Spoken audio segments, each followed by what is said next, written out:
बात बोलेंगे कि चाय से शुरू हुई थी सरकार और गाय पे अटक गई और विकास की मौसी 10 साल में रास्ते में भटक गई। हमारे बड़ा महत्वपूर्ण होता है अध्यक्ष महोदय और बड़ा बलवान। बंगाली में हम एक बात बोलते हैं कि समय गेले साधन होबे ना। इसका मतलब यही है कि अगर समय चला गया तो साधना नहीं होगी, अगर भक्त रूठ गए तो आराधना नहीं होगी। और 3 से 303 से 240 के आंकड़े बोलते हैं कि इस बार जो आप चले गए तो दोबारा लौटने की संभावना नहीं होगी। मैडम, मैं बस ये कहना चाहती हूँ कि इस बीजेपी सरकार ने पिछले 10 सालों में इस देश के लिए क्या किया, उससे बड़ी तालिका बनेगी कि 10 साल में क्या क्या कर सकते थे पर किया नहीं। 2014 में जो किसान मोदी है तो मुमकिन है सोच के और अच्छे दिन के ख्वाब देख के बीजेपी को वोट दे रहा था, आज 10 साल बाद वो बोलता है कि मोदी है तो नामुमकिन है। शायद अभी वो किसान है भी नहीं।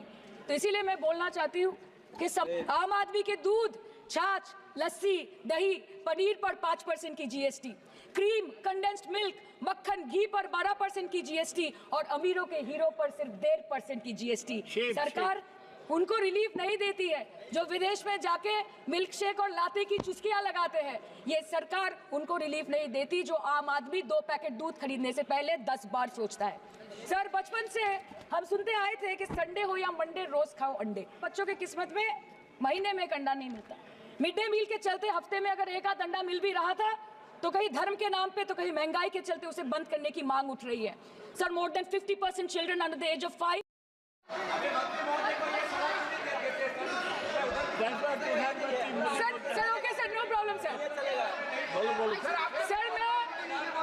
सर, मैं धन्यवाद देना चाहती हूँ जादवपुर लोकसभा क्षेत्र के लोगों का, जिन्होंने मुझे भारी बहुमत से यहाँ पे जिता के भेजा और ये पैगाम दिया कि पश्चिम बंगाल में नफरत की रणनीति और धोखेबाजी की राजनीति नहीं चलेगी। अध्यक्ष महोदय, मैं उम्मीद करूंगी कि आज आप मुझे पूरा बोलने का मौका दें, क्योंकि हाल ही में हुए नीति आयोग की जो मीटिंग हुई थी वहाँ पे हमारी माननीय मुख्यमंत्री, जो देश की एकमात्र महिला मुख्यमंत्री भी है, उनका माइक बीच राह में ऑफ कर दिया गया था। वो बंगाल के अरे अभी तो शुरुआत है, ये तो ट्रेलर है, पिक्चर बाकी है। अध्यक्ष महोदय, मैं आपसे ये बोलना चाहती हूँ कि वो बंगाल के हक के लिए यहाँ पे सवाल उठाने आई थी, वो बंगाल के लोगों की बात रखने यहाँ पे आई थी, लेकिन उनका माइक ऑफ कर दिया गया। आपके माध्यम से मैं सदन में उपस्थित वहाँ जो बैठे हैं माननीय सदस्य, कोई भी घटना को सर एक लाइन आपका डिलीट करेंगे। सर एक लाइन सर मैं यही बताना चाहती हूँ कि बंगाल के लोगों का, आगे जाके बंगाल की लोग आपके पार्टी की माइक ऑफ कर देंगे। बस एक चुनाव बाकी है, आप देख लीजिएगा। Sir, all India Trinamool Congress इस सदन और इस देश का 3rd लार्जेस्ट ऑपोजिशन पार्टी है और हम आपसे धन्यवाद हम आपको देते हैं कि आपने हमको रेलवे, स्वास्थ्य, शिक्षा और आज ये पशुपालन जैसे महत्वपूर्ण विषय पे चर्चा करने का मौका दिया। लेकिन तृणमूल कांग्रेस आगे जाके देश के हर महत्वपूर्ण मुद्दे पे बात करेगा, चाहे वो चीन का अनैतिक रूप से इस देश में प्रवेश हो या वो 700 से ऊपर आंदोलन जीवी किसानों की। माननीय सदस्य, आप पहली बार बोल रही हैं, मैं आपको हस्तक्षेप नहीं करना चाहता, लेकिन जिस अनुदानों की मांगों पर चर्चा सर अभी आ रहे हैं सर नीट के घोटाले से लेके जीएसटी के बोझ तक, एयरपोर्ट की छत टूट जाने से लेके रेल पटरी से छूट जाने तक तृणमूल कांग्रेस के सदस्य, हर सांसद देश के हर गंभीर मुद्दे पे चर्चा करेंगे। बस यही आपको यही बात बोलेंगे कि चाय से शुरू हुई थी सरकार और गाय पे अटक गई और विकास की मौसी 10 साल में रास्ते में भटक गई। Sir, exorbitantly high cost of cattle and poultry feed under the mismanagement of this sector by the current government and wholesale fodder inflation hovering between 25% to 28.6% in the last 2 to 3 years, it is a 9-year high. Sir, किसान खुद क्या खाएंगे? अपने परिवार के लोगों का खिलाएंगे? अपनी गाय, भैंस, भेड़, बकरी को क्या खिलाएंगे? सर, ऐसे ही वारदात होते हैं जहां गरीबी से जूझता हुआ एक किसान उसको अपनी गाय, भेड़, बकरी को बेचने में मजबूर करते हैं और अंत में जाके वो अपनी खुद की जान ले लेते हैं। सर, पिछले 10 सालों में 1,12,000 किसानों ने इस देश में आत्महत्या की। एनसीआरबी की एक रिपोर्ट के अनुसार 10 साल में हर दिन इस देश में एवरेज में 30 किसान हर दिन अपनी जान ले लेते हैं। सर, इस देश के लोगों का यही है किस्सा कि जिसको जिताया वो राजा की तरह जाएगा और जिन्होंने जिताया वो फकीर की तरह। सर, ये बहुत गौरक्षा की भी बातें करते हैं। देश के लोगों को ये पता होना चाहिए that there is a fodder crisis in India And the union minister has himself stated in a written reply in Rajya Sabha that yes, the country is deficit in fodder. So it means that cows are dying without food in government-owned goshalas, especially the BJP-ruled state. 74,000 cattle had died at Panjrapols in Sundarnagar and Banaskantha district of Gujarat in the last 3 years. 200 cows were found dead in Madhya Pradesh's Shivpuri district. 173 cows allegedly died in a week in Chhattisgarh. And 74,016 cows had died in Hingonia Goshala in Jaipur during the previous BJP government in Rajasthan. तो sir पहले खाना ही नहीं मिला, fodder crisis, फिर मिल भी जाए तो इतना महंगा कि किसान खरीद ही नहीं पा रहा है, फॉडर इन्फ्लेशन, और सर खाना मिल भी जाए तो पशुओं की बीमारी। उससे मुकाबला करने के लिए सरकार ने क्या किया? The Parliamentary Standing Committee on Agriculture, anything the milk producing companies regulated by it did was to increase the price of milk by ₹2 per litre. This was their revenge on the people of India for not providing a majority to the BJP. आम आदमी के दूध, छाछ, लस्सी, दही, पनीर पर 5% की GST, cream, condensed milk, मक्खन, घी पर 12% की GST और अमीरों के हीरो पर सिर्फ 1.5% की GST। सरकार उनको रिलीफ नहीं देती है जो विदेश में जाके मिल्क शेक और लाते की चुस्कियां लगाते हैं। ये सरकार उनको रिलीफ नहीं देती जो आम आदमी 2 पैकेट दूध खरीदने से पहले 10 बार सोचता है। सर बचपन से हम सुनते आए थे कि संडे हो या मंडे रोज खाओ अंडे। India rank second in egg production in the world. और अंडे का फंडा यही है सर कि भारत के बच्चों की किस्मत में महीने में एक अंडा नहीं मिलता। मिड डे मील के चलते हफ्ते में अगर एक आध अंडा मिल भी रहा था तो कहीं धर्म के नाम पे तो कहीं महंगाई के चलते उसे बंद करने की मांग उठ रही है। पे आते हैं मच्छी पे, आप लोगों को ज्यादा पसंद नहीं पर हम क्या करें, हम तो माछे भाते बंगाली है, हमको तो बोलना ही पड़ेगा।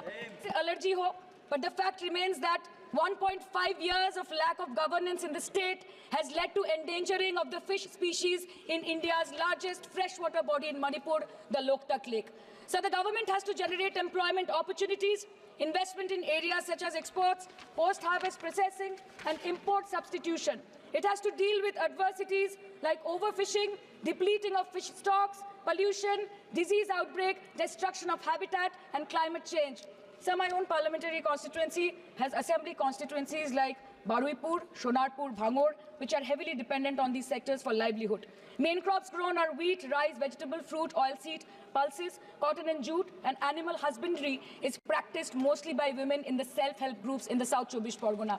They rear a wide range of domestic animals, including cattle, poultry, goat, particularly the black Bengal goat and the Pekin duck.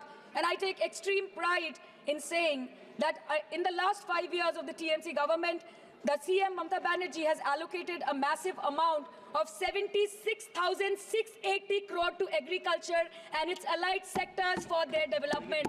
The government of West Bengal has achieved remarkable success in implementation of state schemes, namely Bangla Dairy. The state-owned company is providing financial incentive at the rate ₹11.5 per litre of raw milk directly to the bank accounts of primary dairy farmers through milk unions. Bangla Dairy procured 3.55 crore kg milk in 2023, for which ₹109 crore was paid to dairy farmers through direct benefit transfer. 47,900 fresh Kisan cards have been issued in the last 3 years for animal husbandry. Up to 30th November 2023, ₹393 crore was sanctioned to marginal animal rearers in the rural areas. Bangla Shosho Bima Scheme, a fully state-funded scheme for crop insurance. Total 1.28 crore farmers were enrolled under the scheme during 23-24. 70 lakh farmers got claim settlement worth ₹247 crore. 76,049 farmers are getting pension amounting to ₹1,000 per month under Joy Bangla scheme. Super Bangla scheme was introduced in 2014 for ensuring remunerative prices for agricultural produce, integrating about 80,000 farmers and procuring about 100 metric tons of perishables daily. The annual turnover of this project is now ₹106 crore. 77 new stores have been opened in financial year 23-24. 186 Krisak Bazars sub-market yards are running successfully, providing excellent marketing infrastructure for aggregation and ease of marketing. And to be mentioned that West Bengal is one of the largest cold storage capacities in the country at more than 87 lakh metric ton with 620 cold storages. New investment of ₹239 crore is upcoming in this sector this year with an employment opportunity for nearly 20,000 people. अरे उधर वाले, बता इसमें बुरा क्या है? हवा के 4 झोंके, अगर इधर से भी गुजर जाए तो। Now coming to the demands of pending funds from the government of India to West Bengal on animal husbandry and welfare.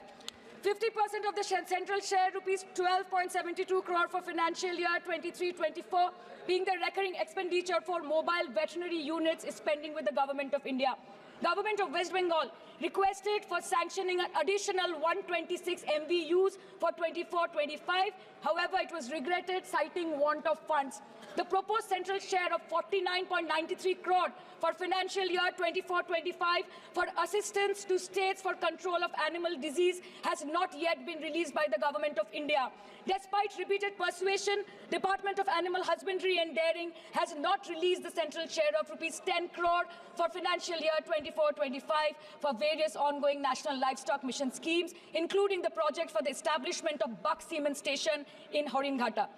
ये तो बस इसी मिनिस्ट्री से बकाया है बंगाल का। अभी दूसरी मिनिस्ट्री प्रक्रिया तो पता नहीं कहाँ पे जाके ये खत्म होने वाला है। मैडम, मैं बस ये कहना चाहती हूँ कि इस बीजेपी सरकार ने पिछले 10 सालों में इस देश के लिए क्या किया, उससे बड़ी तालिका बनेगी कि 10 साल में क्या क्या कर सकते थे पर किया नहीं। 2014 में जो किसान मोदी है तो मुमकिन है सोच के और अच्छे दिन के ख्वाब देख के बीजेपी को वोट दे रहा था, आज 10 साल बाद वो बोलता है कि मोदी है तो नामुमकिन है। शायद अभी वो किसान है भी नहीं। तो इसीलिए मैं बोलना चाहती हूँ कि समय बड़ा महत्वपूर्ण होता है अध्यक्ष महोदय और बड़ा बलवान। बंगाली में हम एक बात बोलते हैं कि समय गेले साधन होबे ना। इसका मतलब यही है कि अगर समय चला गया तो साधना नहीं होगी, अगर भक्त रूठ गए तो आराधना नहीं होगी। और 3 से 303 से 240 के आंकड़े बोलते हैं कि इस बार जो आप चले गए तो दोबारा लौटने की संभावना नहीं होगी। तो यही बोल के मैं अपनी बात खत्म करती हूँ। Thank you so much.